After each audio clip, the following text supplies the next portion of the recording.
अमित शाह ने Delhi police commissioner को दी बड़ी पावर, कॉकरोचों में मचा हड़कंप। दिल्ली पुलिस कमिश्नर को एनएसए के तहत लोगों को हिरासत में लेने का दिया गया अधिकार। कॉकरोचों को सड़क पर छोड़ होटल में आराम करने जंतर मंतर से भागे अभिजीत दीपके।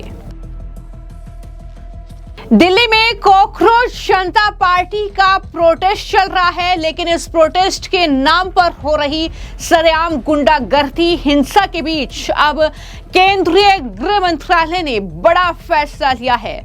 दिल्ली पुलिस कमिश्नर की पावर को बढ़ाया गया है। उपद्रवी कॉकरोचों पर बड़े एक्शन की क्या ये तैयारी है, ये बड़ा सवाल है।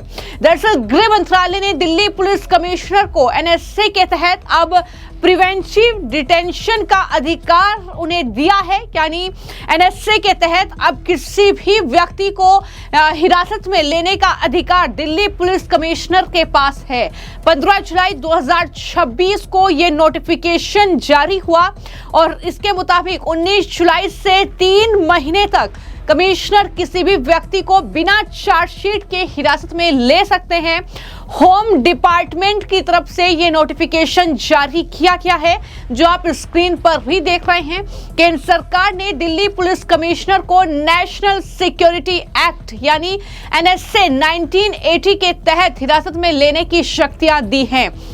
एनएसए के तहत किसी भी व्यक्ति को बिना किसी औपचारिक आरोप के 12 दिन से लेकर अधिकतम 12 महीने तक हिरासत में रखा जा सकता है। इस आदेश के तहत दिल्ली पुलिस कमिश्नर अनुराग कुमार को 19 जुलाई से 18 अक्टूबर तक यानी 3 महीने की अवधि के लिए एनएसए के तहत एहतियाती हिरासत की शक्तियां का इस्तेमाल करने का अधिकार दिया गया है। लेकिन जब ये नोटिफिकेशन जारी हुआ है, ये माहौल ऐसा बन रहा है कि वहां पर कॉकरोचों का प्रोटेस्ट चल रहा है, वहां पर सार्वजनिक संपत्ति को नुकसान पहुंचाने की कोशिश लगातार हो रही है, वहां पर हिंसा, दंगई, ये सारी चीजें देखने को मिल रही है। सवाल ये है कि ये जो उपद्रवी कॉकरोच हैं, ये जो दंगई हैं, इस प्रोटेस्ट की आड़ में जो हिंसा कर रहे हैं, क्या उन पर अब एनएसए लगेगा? क्या उन पर एनएसए के तहत कोई एक्शन होगा? हालांकि ये जब सारी खबरें चल रही हैं कि एनएसए के तहत अब एक्शन की शुरुआत हो सकती है, तो दिल्ली पुलिस ने एक ऑफिशियल क्लैरिफिकेशन इस मामले को लेकर दी है और उन्होंने लिखा है कि नेशनल सिक्योरिटी एक्ट यानी एनएसए के तहत अधिकारों के नियमित तिमाही नवीनीकरण को गलत तरीके से कॉकरोच जनता पार्टी के चल रहे विरोध प्रदर्शनों से जोड़ा गया है। ये नवीनीकरण विरोध प्रदर्शनों से पहले ही हो गया था। 15 जुलाई का ये नोटिफिकेशन है और ये एक सामान्य प्रशासनिक प्रक्रिया का हिस्सा है, ये दिल्ली पुलिस कह रही है। उन्होंने लिखा कि नागरिकों को सलाह दी जाती है कि वो केवल आधिकारिक जानकारी पर भरोसा करें और गलत जानकारी साझा करने से बचें। ये सारी बातें उनके जरिए कही गई है।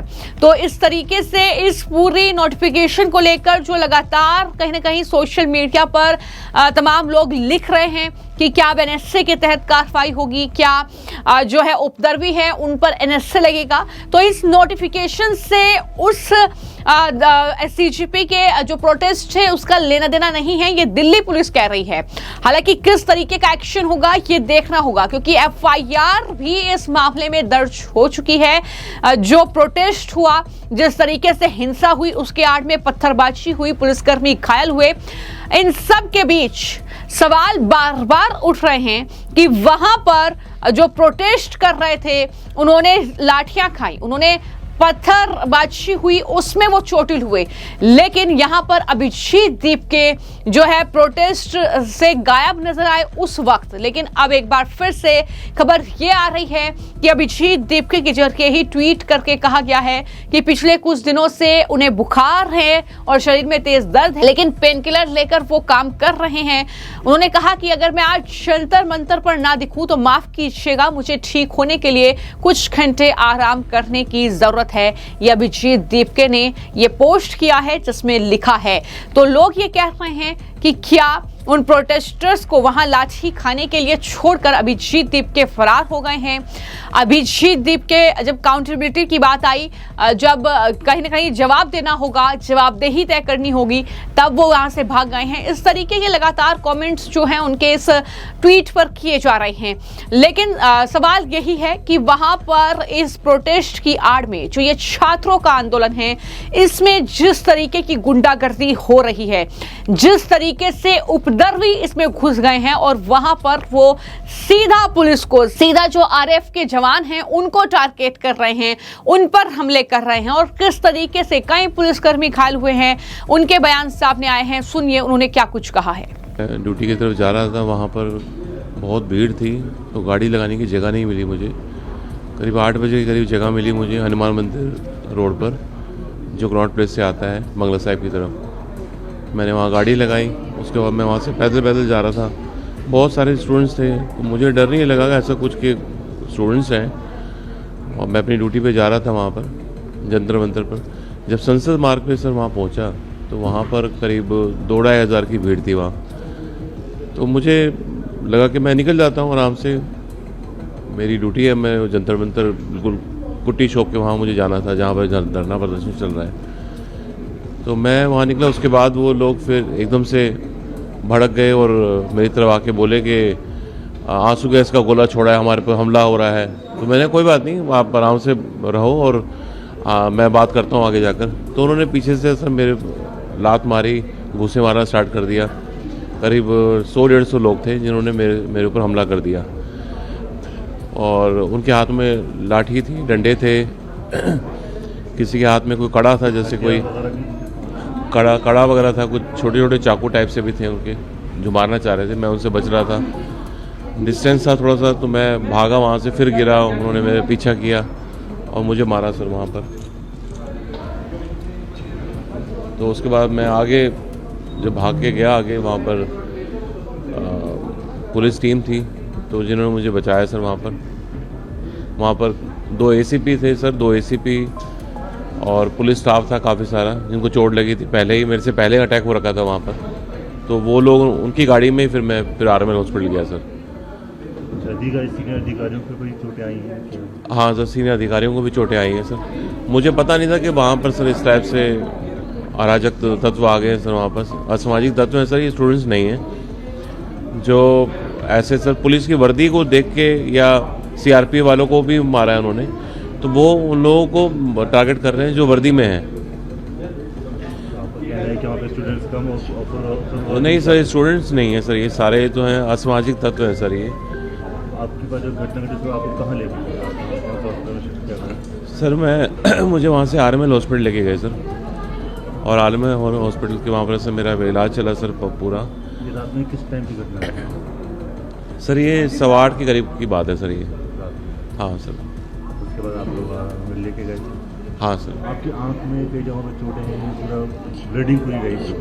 हाँ सर, ब्लड आ गया था, अभी थोड़ा ठीक हुआ है, डॉक्टर ने इलाज किया है।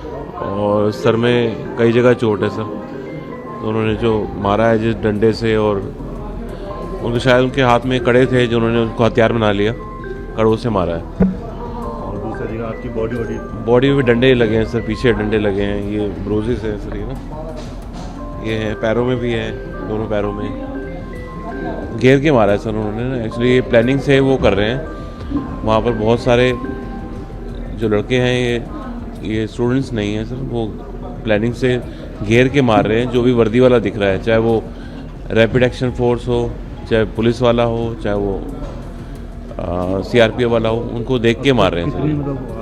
कितने अधिकारी पुलिस सिक्योरिटी के ऊपर हमला किया गया है? जो पुलिस सिक्योरिटी सर, कल जो मुझे पता चला है करीब 7-8 पुलिस ऑफिसर्स हैं जो अपनी ड्यूटी पे जा रहे थे या आ रहे थे, तो उन पे हमला किया है। पुलिस की गाड़ियों को भी नुकसान? हाँ, पुलिस की गाड़ी भी वहाँ पर तोड़ी गई है। तो आने जाने में जो चेंज हो रही थी, ड्यूटी चेंज हो रही थी ना सर, तो लोग जा रहे हैं आ रहे हैं, उनको मतलब नहीं है कि ये स्टूडेंट्स क्या करने वाले हैं, तो वो देख रहे हैं कि जो थोड़ा सा अकेला निकल रहा है तो उसको ये टारगेट कर रहे हैं सर। एग्जैक्टली क्या हुआ है? मैम, मेरी ड्यूटी प्रोटेस्ट में थी, जो मैं संसद मार्ग से नियर रीगल बिल्डिंग के पास में रोड क्रॉस कर पार जा रहा था, पीछे से भीड़ चल रही थी, पीछे से किसी ने मेरे को चाकू में से वार कर दिया, जिससे मेरे काफ़ी ब्लड आया। उसके बाद मेरे को हॉस्पिटल ले जाया गया। कितने बजे की बात है? ये करीब 8:40 के आसपास की बात है। और लोकेशन क्या थी? लोकेशन ये रेल बिल्डिंग संसद मार्ग है। आप लोग कितने लोग थे वहाँ पर? हम 5-6 लड़के थे। हम रोड पार कर रहे थे, पीछे से एक लड़के ने, किसी ने, वो प्रोटेस्ट वाले ने पीछे से वार कर दिया। मेरे को पता ही नहीं चला किस टाइम उसने क्या चाकू में क्या मार दिया। और एज ग्रुप क्या था? एज ये होगी मैम उसकी 24-25 साल के आसपास में। लंबा सा लड़का था, काली सी टी शर्ट पर रहता, और वापस भीड़ में बढ़ गया फिर वो। यानी कि इनके सबके पास कुछ ना कुछ हथियार थे? मैम ये दिखाई तो दिया नहीं, उसने मुट्ठी में ले रखा था कुछ, और पीछे से ऐसे मारा और वो वापस भीड़ में बढ़ा। और भी लोगों को मारा है? मैम वहाँ उस टाइम तो नहीं मारा, लेकिन मेरे साथी 2-3 को, एक को पहले लगी है, एक को बाद में, हमारे SHO साहब के वो थे ऑपरेटर, उसको बाद में वहाँ पीटा गया है। पहचान हो पाई या कौन था? मैम उस टाइम तो कोई पहचान नहीं हो पाई, क्योंकि भीड़ ज़्यादा थी, चल रही थी, चलते हुए कुछ पता नहीं चला। और आपके साथ जो लोग थे उनके साथ भी इस तरह का? उस टाइम तो नहीं हुआ मैम, वो बाद में हुआ है। फिर दोबारा से भीड़ ने दूसरी जगह बाद में फिर किया है। ये मैम चलते हुए जब भी पुलिस वाले को देखते हैं, वहीं पर बस चलते हुए अचानक से अटैक करते हैं और उनको पीटने मारने लग जाते हैं। तो और भी कई लोगों के साथ हो चुका था? और भी कई लोगों ने, हमारे ACP साहब के भी यहाँ चोट लगी है कल। SHO के ऑपरेटर साहब थे, उनको भी चोट लगी है कल।